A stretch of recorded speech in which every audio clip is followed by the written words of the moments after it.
Selamat datang pemirsa PKBM Siloam. Sekolah zaman now belajar bisa di mana saja, kapan saja, dan siapa saja. Pada malam hari ini kita kembali melanjutkan pembelajaran daring yang dilaksanakan setiap hari Jumat. Dan pada malam hari ini kita belajar tentang matematika, yaitu membedah isi rumah yang disampaikan oleh Ibu Penny Wulandari. Kepada Ibu Penny Wulandari, saya persilakan.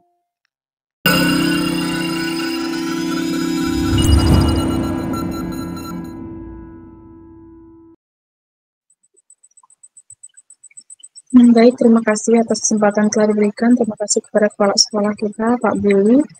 Nah, kita langsung saja, belum jam 7 ya, tapi saya pikir lebih cepat lebih baik gitu. Nah, saya izin share screen terlebih dahulu.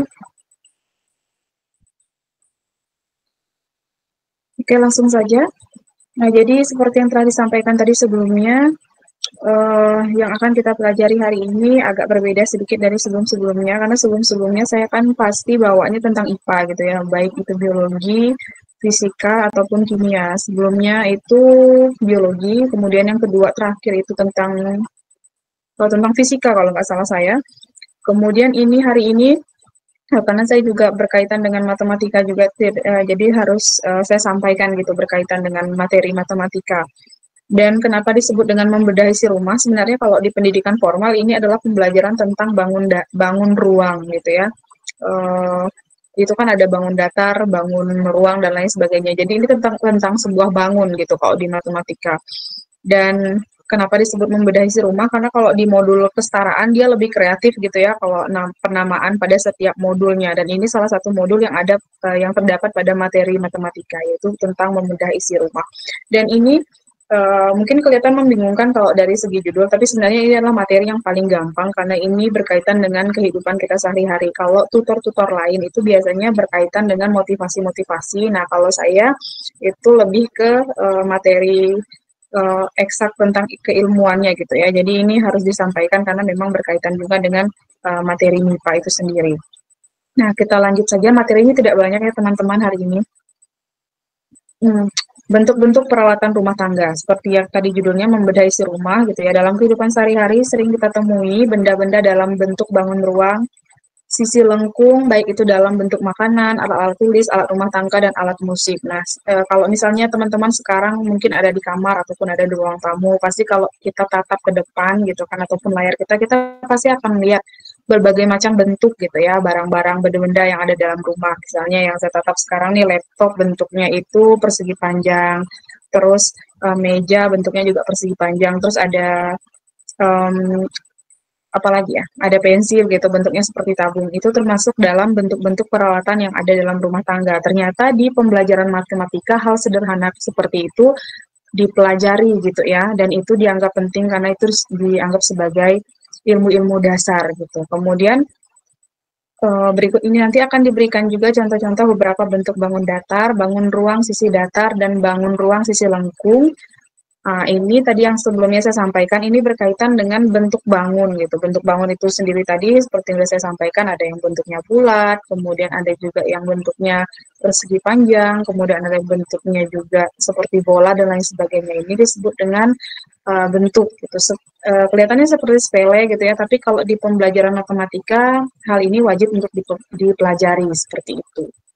Kemudian bentuk apakah bangun di bawah ini? Mungkin ada yang bisa memperhatikan ini yang pertama kira-kira ini bentuk apa gitu ya. Ini jenis tanpa saya kasih tahu pun teman-teman pasti punya gitu di rumah, rata-rata kita punya gitu ya. Ini adalah tabung gas gitu. Dan mungkin kebanyakan ada tabung gas yang bentuknya pendek gitu kan. Ada juga yang pakai ukuran besar seperti ini juga ada juga yang sedang-sedang. Nah, ini adalah salah satu contoh dari pembelajaran hari ini bentuk bangun ruang yang ada dalam rumah. Salah satunya adalah tabung gas. Kemudian ini nasi tumpeng bentuknya kerucut gitu ya. Kalau um, apa namanya tabung gas tadi bentuknya seperti tabung. Kemudian yang kedua nasi tumpeng itu bentuknya kerucut. Kemudian bola bentuknya seperti bola lah ya, bukan bola itu bukan lingkaran sebenarnya. Kalau bola itu dia bangun ruangnya dalam bentuk bola. Bola itu adalah bentuk sebenarnya. Kemudian yang selanjutnya tabung. Ini materi yang akan kita pelajari malam ini sebenarnya hanya berkaitan dengan unsur-unsur, kemudian bentuk dari ketiga unsur tabung tersebut kalau dipecah itu seperti apa. Sebenarnya materi ini cukup banyak ya teman-teman, cuman saya pikir kita cukup pengenalan dasarnya saja hari ini. Mungkin sekitar 10 menit selesai, itu pun mungkin nggak sampai gitu ya. Karena kalau kita pelajari secara detail, biasanya itu akan ada rumus-rumusnya gitu ya. Kenapa ini penting gitu kan? Karena kan kita nanti bisa jadi profesi kita itu ada bermacam-macam. Yang biasanya yang berkaitan dengan matematika adalah yang paling erat. Semua bidang pekerjaan kita biasanya akan tetap mengarah ke sana secara tidak langsung. Oleh karena itu biasanya pembelajaran dasar seperti ini dipelajari di kesetaraan B biasanya kan. Nah, jadi kita harus mengetahui, misalnya nanti teman-teman di sini ada yang bercita-cita menjadi seorang tukang misalnya kan. Nah, ini sangat-sangat penting harus kita pelajari. Kemudian ada yang berkreativitas misalnya ingin bikin kerajinan gitu kan. Kemudian ada juga yang apa namanya bikin masakan misalnya kuliner, bikin tumpeng. Nanti kalau misalnya ada orang pesan nasi tumpengnya ukurannya segini ya, nanti kita bingung sendiri kalau kita nggak tahu dasar-dasarnya gitu kan. Ternyata memang setiap pekerjaan kita ada kaitannya dengan yang namanya bidang matematika ini sendiri gitu. Dan misalnya nih kita dipesan untuk bikin kerajinan tangan dalam bentuk pot bunga, dalam bentuk tabung. Nanti kita cara bikin tabung gimana ya gitu. Jadi kita harus tahu unsur-unsur tabung itu apa gitu. Tabung itu bentuk gitu ya. Kalau misalnya teman-teman punya botol minum, ya bentuknya itu seperti tabung gitu kan. Nah, ini dia. Bangun ruang tabung atau silinder memiliki beberapa unsur yang terdiri dari sisi tabung. Sisinya itu ya sebenarnya sisi dengan selimut tabung itu ya mirip gitu. Cuman sisi itu kan nanti kalau misalnya selimut tabung ini selimut ya, maksudnya yang pinggir-pinggir dari botol minum kita gitu kan itu namanya selimut tabung gitu. Jadi sisi-sisinya itu adalah sisi-sisi dari tinggi dari selimutnya itu sendiri gitu. Mungkin agak sedikit membingungkan gitu sebenarnya barang apa sebenarnya ini harus kita praktekkan kalau misalnya kita ketemu secara langsung jadi lebih gampang biasanya tapi saya pikir ada juga yang mudah memahaminya kemudian untuk jari-jari tabung ini adalah setengah dari diameter. Jadi teman-teman bisa lihat nih, kalau misalnya ada tutup atas sama tutup bawah, ini kan panjang dari ujung ke ujungnya itu disebut dengan diameter. Kita ambil garis tengahnya misalnya kan. Kemudian untuk jari-jarinya ya setengah dari diameter ini, itu disebut dengan jari-jari tabung. Kemudian tingginya ya pastinya dari alas dasar sampai ke atas gitu ya. Jadi itu disebut dengan tinggi tabung dari tabung itu sendiri. Kalau misalnya kita bikin pot bunga, misalnya disuruh bikin dengan ukuran sekian, misalnya selimutnya berapa gitu requestnya kan, kemudian tingginya berapa, kemudian alasnya berapa. Jadi alasnya ini ya, yang kuning sama pink ini alasnya gitu kan. Jadi kita sudah tahu mana yang tingginya, mana selimut tabungnya. Kemudian untuk lebih jelasnya seperti ini. Nah, jadi selimut tabung tadi adalah ini dia unsur tabung tersebut yang pertama ada lingkaran, tentunya tadi kan ada atas ada bawahnya gitu kan lingkaran di bagian atas. Ini tutupnya, kemudian ini alasnya, kemudian yang persegi panjang ini adalah selimut tabungnya. Kemudian untuk sisi-sisinya tadi panjangnya adalah pinggiran ini gitu kan, ini namanya sisi tabung gitu. Jadi sisinya ada 4, ini satu sisi pertama, sisi kedua, sisi ketiga dan keempat. Jadi panjang kali lebar gitu ya kalau misalnya untuk luas dari selimut tabungnya. Selimut tabung itu kalau kita gunting misalnya kita punya apa namanya tabung kita bikin pakai kertas misal terus kita gunting bagian tengahnya dia akan menghasilkan persegi panjang seperti ini. Kemudian untuk tutupnya udah jelas lah ya, dia pasti bentuknya bulat seperti ini. Kemudian, hal ini sebenarnya tidak perlu saya sampaikan, teman-teman pasti tahu semuanya gitu kan. Tapi biasanya kalau di soal-soal untuk kesetaraan B biasanya saya pernah menemukan soal sederhana seperti ini, cuman dia dalam bentuk implementasi gitu ya. Tuliskan benda-benda yang berbentuk tabung yang kamu temui dalam kehidupan sehari-hari. Udah tentu teman-teman pasti tahu semuanya ya, botol minum misalnya kan, walaupun dia nggak tabung-tabung banget, dia ada apa namanya, ada garis-garisnya, tapi ini secara keseluruhan bentuknya adalah tabung. Jadi sebenarnya ini bisa diukur gitu ya, panjangnya berapa, kemudian selimutnya berapa, terus alasnya berapa, tingginya berapa.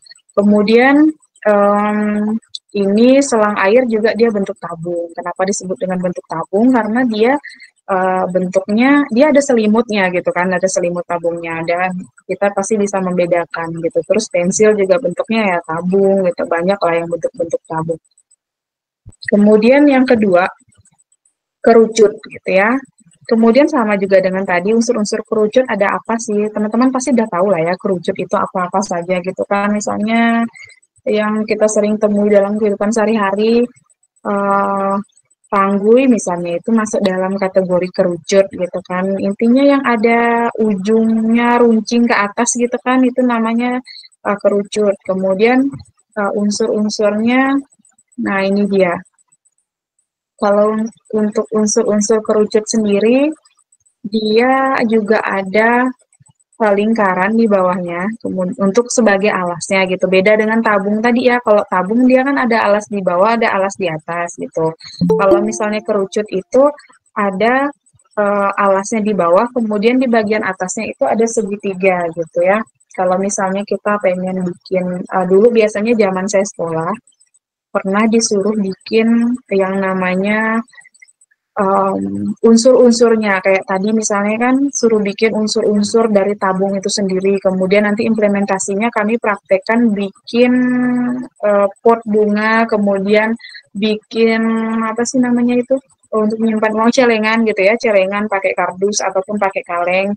Biasanya kami disuruh bikin dari kardus dulu nih, biasanya suruh bikin unsur-unsurnya dulu, kayak bikin lingkaran dulu, 2 butir sebagai tutup dan sebagai bawahnya, kemudian untuk selimutnya juga dibikin persegi panjang gitu, kemudian baru didesain gitu kan, terus dikasih gambar-gambar gitu, biar kelihatan lebih bagus untuk menghias kelas dan sebagai apa namanya, untuk bentuk tabung gitu ya, untuk apa itu tadi lupa saya, untuk celengan gitu. Nah, jadi biasanya nanti berbagai kreativitas akan dibuat dari situ. Itu sekaligus juga implementasi dalam pembelajaran matematika. Kemudian untuk kerucut sendiri itu beda sedikit dari tabung tadi. Kalau kerucut dia bentuknya runcing ke atas, disebut dengan kerucut. Kemudian segitiga yang di atas pun dia agak lebih melengkung ke bawah gitu ya. Mungkin terlihat dari mouse yang saya gerakkan ini. Ini dia agak melengkung ke bawah gitu kan. Kalau misalnya bikin ini, saya pernah ingat sekali waktu saya pernah praktek waktu zaman saya sekolah gitu kan, ini benar-benar harus dihitung nih. Jadi bukan cuma sekedar kita bikin bulatan, kemudian kita bikin lengkungan seperti ini harus sesuai gitu ya. Jadi dia antara diameter sama lengkungan segitiga ini harus kita hitung, karena ini juga menggunakan rumus segitiga gitu ya. Cuman saya nggak sampaikan sampai ke rumus-rumusnya, takut kita semua ketiduran gitu kalau saya sampai jelaskan ke rumus-rumusnya. Kemudian kalau untuk segitiga sendiri dia tarik lurus dari atas sampai ke tengah-tengah pusat dari alasnya. Jadi kalau T ini tingginya, S ini sisinya, kemudian R ini adalah jari-jarinya. Kalau R ditambah R gitu ya, jari-jari tambah jari-jari, dia akan menjadi sebuah hitungan diameter. Jadi ini tadi lebih jelasnya, titik puncaknya ada di atas, tinggi kerucutnya, kemudian garis pelukis ini sama dengan S tadi ya, kemudian rusuknya itu adalah lengkungan antara pinggir diameter dengan diameter satunya gitu. Jadi itu disebut dengan rusuk. Kemudian untuk jari-jarinya ya setengah dari diameter itu sendiri. Kemudian, sorry tulisannya tidak terlalu kelihatan. Benda-benda berbentuk kerucut yang sering kamu ketemukan dalam kehidupan sehari-hari apa sih gitu kan? Ini teman-teman udah pasti lebih tahu. Ini dia, biasanya yang bentuk kerucut ya banyak sih.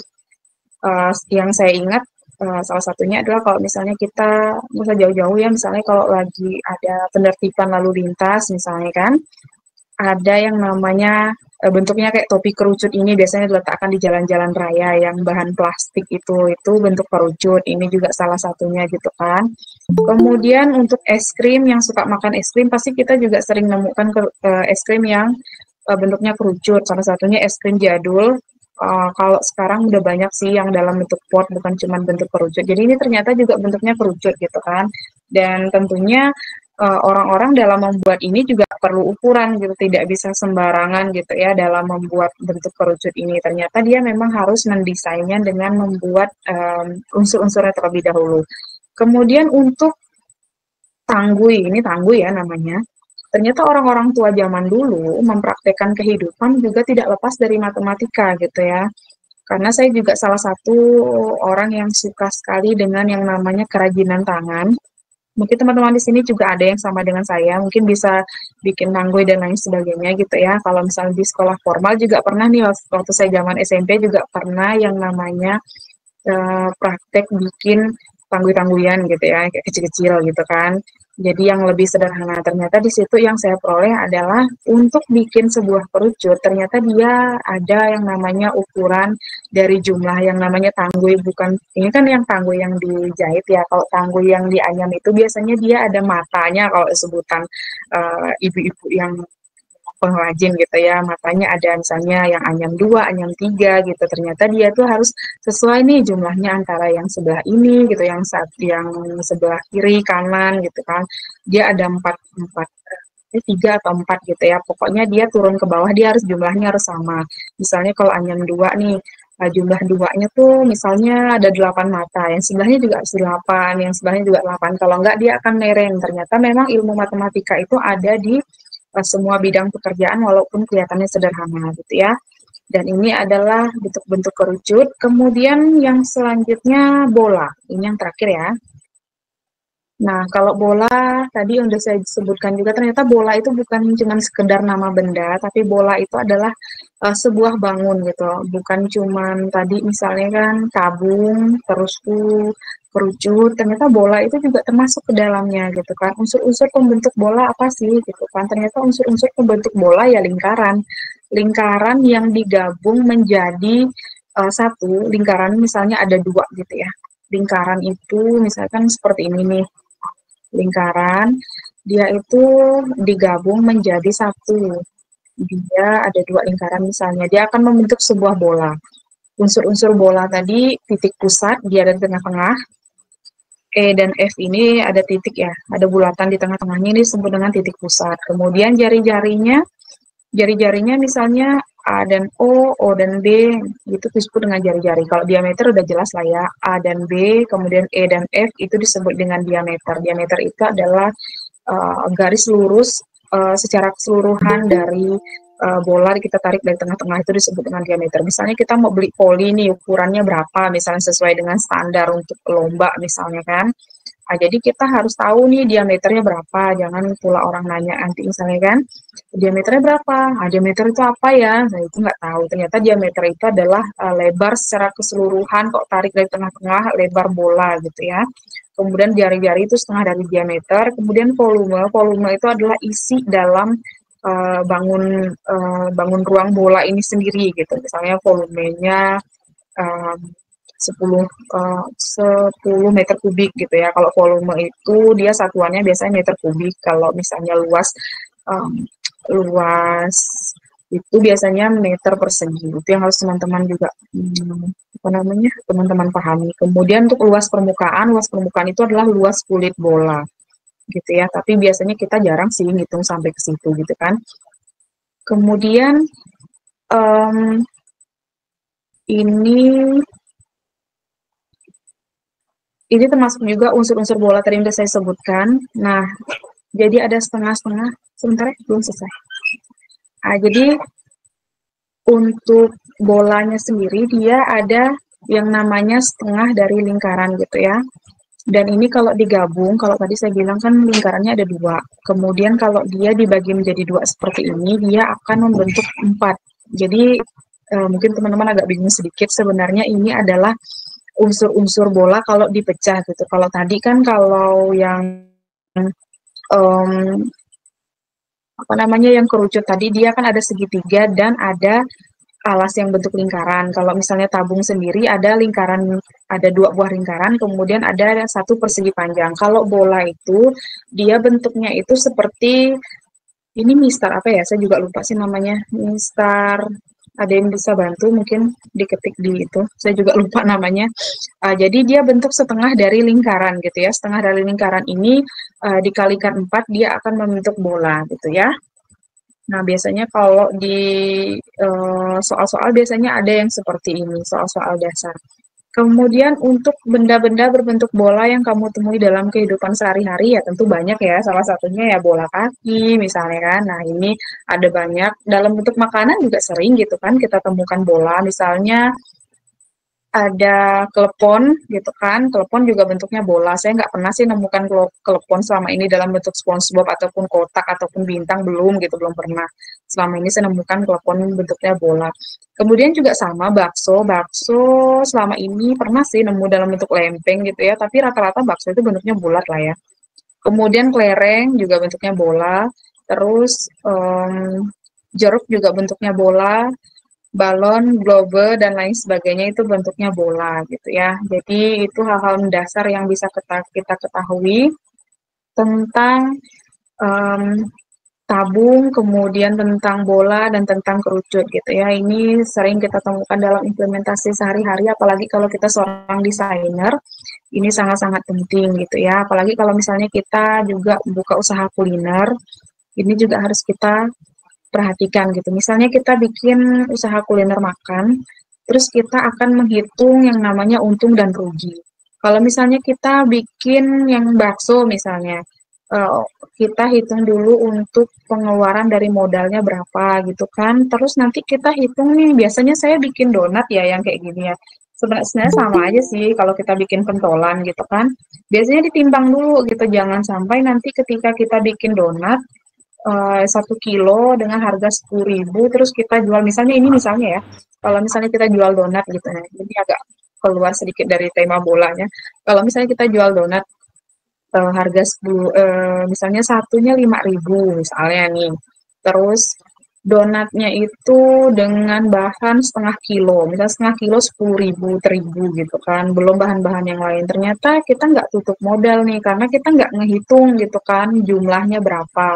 Oleh karena itu, kenapa penting ilmu matematika? Biar kita juga bisa menganalisa apapun resiko kalau misalnya kita bikin usaha.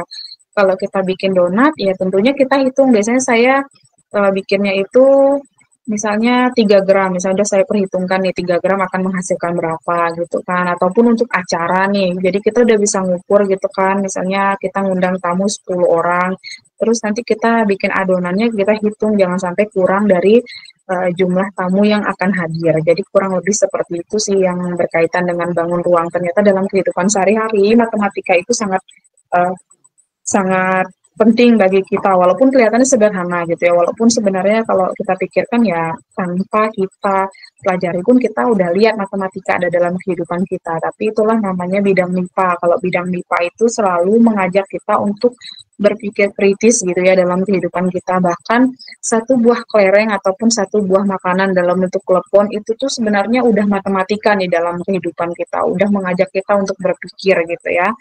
Jadi matematika bidang eksak itu mengajak kita untuk jangan malas-malas untuk berpikir, karena uh, berpikir itu adalah awal dari kita berpikir hal kecil itu awal untuk kita memikirkan hal-hal besar. Jadi sebenarnya pentingnya seperti itu ya kalau motivasi dari bidang matematika itu sendiri. Dan juga teman-teman, kalau saya kan memang lebihnya ke bidang IPA gitu ya, tapi matematika juga itu masuk karena memang MIPA itu adalah satu kesatuan gitu. Jadi kalau misalnya di IPA itu saya agak lebih asik gitu. Kalau di biologi saya lebih asik bicarakan tentang biologi gitu. Kalau di matematika ya sebenarnya sesuatu yang datar gitu ya, yang saya pelajari di matematika agak susah untuk kombinasi dengan hal-hal lain gitu. Tapi memang intinya pembelajaran tentang matematika itu ada di kehidupan kita sehari-hari. Jadi jangan malas-malas untuk berpikir kritis gitu kan tentang materi-materi eksak, karena ini nanti akan membawa teman-teman untuk berpikir lebih besar lagi ke hal-hal lain. Jadi hal-hal dasar ini akan membantu teman-teman untuk bisa merancangkan sesuatu yang lebih baik lagi ke depannya. Nah, itu saja yang bisa saya sampaikan. Kurang lebihnya saya mohon maaf. Kalau misalnya ada yang mau ditanyakan, saya persilahkan. Kalau tidak ada, saya kembalikan ke Pak Bima.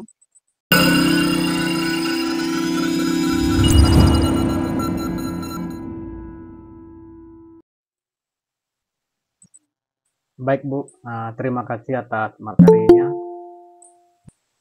tentang pelajaran matematika, yaitu tema membedah isi rumah. Judulnya sangat menarik, namun pembelajarannya tidak jauh dari kehidupan kita sehari-hari. Oke teman-teman, untuk pelajaran mungkin saya rasa cukup sekian. Kita belum tahu untuk kedepannya pembelajaran kita seperti apa, karena kurikulum ini masih dikaji oleh Kementerian Pendidikan Dasar dan Menengah, dan sekarang kita sudah terpisah dengan perguruan tinggi, pecah kementerian, dan kita belum tahu nanti tahun ajaran baru kita menggunakan kurikulum seperti apa. Mudah-mudahan lebih baik dari yang saat ini. Oke teman-teman, untuk pembelajaran saya rasa cukup sekian. Sekali lagi saya ucapkan banyak terima kasih kepada Ibu narasumber, kepada tutor yang hadir pada malam hari ini, dan teman-teman yang setia mengikuti pembelajaran daring. Bagi teman-teman yang mungkin baru saja bergabung, silakan menonton di YouTube PKBM Siloam, karena kita selalu memberikan rekaman ulang untuk pembelajaran daring. Baik, karena tidak ada pertanyaan untuk pembelajaran daring pada malam hari ini, dengan hormat saya akhiri. Sampai ketemu lagi pada minggu depan. Nanti silakan untuk mengisi absen. Selamat malam, salam sehat selalu buat semuanya.